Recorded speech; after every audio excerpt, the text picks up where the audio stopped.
Dahil nga sa nalalapit na rin na hulugan ng Banami yung aming munting palaisdaan, ay sinaid na namin yung mga sugpo na laman nito. Grabe, nakarami rin kami ng huli dito at ito ang uulamin namin for today's video. At dahil malapit na rin ang piyesta dito sa amin, kinagabihan ay pumunta kami ng peryahan.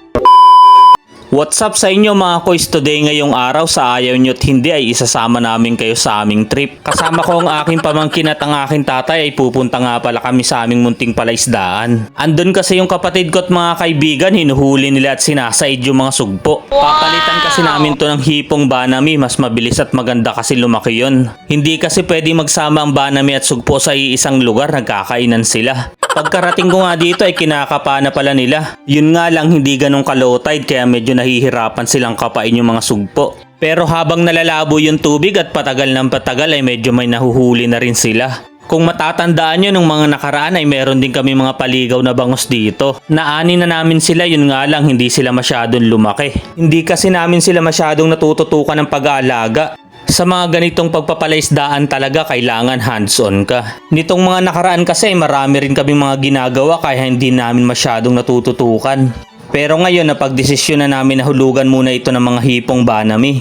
Pero bago yun ay kailangan muna talagang masaid yung mga laman nito para mas mabilis yung paglaki nila. At dahil wala nga kaming pang-ulam for today's video ay itong iulam namin yung mga nasasaid na sugpo dito. Buti na lang talaga at meron pa rin kaming nahuhuli. Kaya sigurado ako na ligtas na naman ang aming pang-ulam. Ito ang kinaganda ng meron kang isang maliit na palaisdaan. Kahit papaano ay nakakalibre ka ng pang-ulam. Napakaganda ring investment nito lalo na sa mga darating na panahon. At baka may alam kayo dyan na pinapaaryendong palaisdaan, i-PM nyo lang kami. Balak ho kasi naming umaryendo. Para nang sa ganun ay magkaroon kami ng malawak na palaisdaan na pagkakapaan. Lalagyan din namin bangus at alimango para laging maraming pang ulam. Para kung sakaling may bibisita din po sa amin ay meron kaming maipabaon pag uuwi sila. At grabe, medyo tanghali na rin pala at medyo nakakagutom na rin. Buti na lang talaga at medyo marami na rin nahuhuli yung mga kasama ko. Medyo magutom na rin kaya lulutuin na namin yung sugpong nahuli namin. Sinimplihan lang namin yung luto, nilagyan lang namin ng margarin para may pagsalusaluhan kami. Sa inyong lugar ba mga koys, anong karaniwang luto sa sugpo? Share nyo naman sa amin para next time magawa namin. At kung nagustuhan nyo po ang aming video ay sana huwag nyo pong kalimutang i-share at i-follow ang ating page. Para nang sa ganun sa mga susunod na araw ay updated kayo sa mga gagawin namin trip.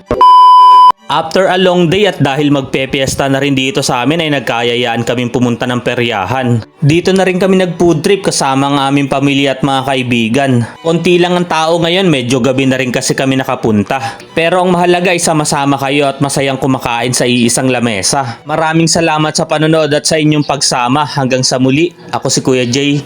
Like and follow for next video.